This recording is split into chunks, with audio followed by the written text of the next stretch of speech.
13 பிப்ரவரி 17 அம்மா அவர்கள் மருத்துவமனையில் இருந்தபோது சசிகலா பேசாதது ஏன்? அப்பொழுது யார்? ஓபிஎஸ். பிப்ரவரி 14 2017 குற்றவாளியில் சசிகலா தப்பியது தமிழகம். குற்றவாளி சசிகலா தப்பியது தமிழகம் செய்தி. அதோடு அன்றைய தினமே 14 பிப்ரவரி 17 சசிகலா உள்ளிட்ட 3 உடனடியாக சரணடைய உத்தரவு. அப்புறம் மார்ச் 3 2017 உயிருடன் இருக்கும் வரை சசிகலா உறவினர்கள் கட்சியில் அனுமதிக்க மாட்டேன் என மாண்பு அம்மாள் கூறினார். இவர்கள் தான் ஒட்டுக்க சேர்ந்திருக்கிறாங்க.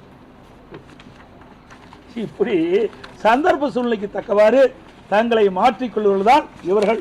இந்த இயக்கத்திற்கு விசுவாசமாக இருந்தது கிடையாது, அவர்களுக்குள் விசுவாசமாக இருந்ததும் கிடையாது. இப்படிப்பட்ட துரோக செயலில் ஈடுபட்டவர்கள் தான் இன்றைக்கு கட்சியிலிருந்து வெளியேற்றப்பட்டிருக்க என்பதை தெரிவித்துக் கொள்கிறேன். எப்போ 2 முறை வந்தது? அம்மாவே பதவி பொறிச்சிட்டாங்களே.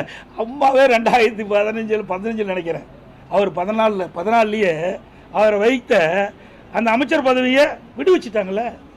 நாங்கள் 21 வந்த பிறகு நாங்களும் அவர் இருந்தார் இருக்கும்போது தானே உங்களுக்கு கையெழுத்து போட்டு கொடுத்தோம். அம்மா இருந்தால் அது கொடுத்துருக்க மாட்டாங்க, எம்எல்ஏ பதவியே கொடுத்துருக்க மாட்டாங்களே.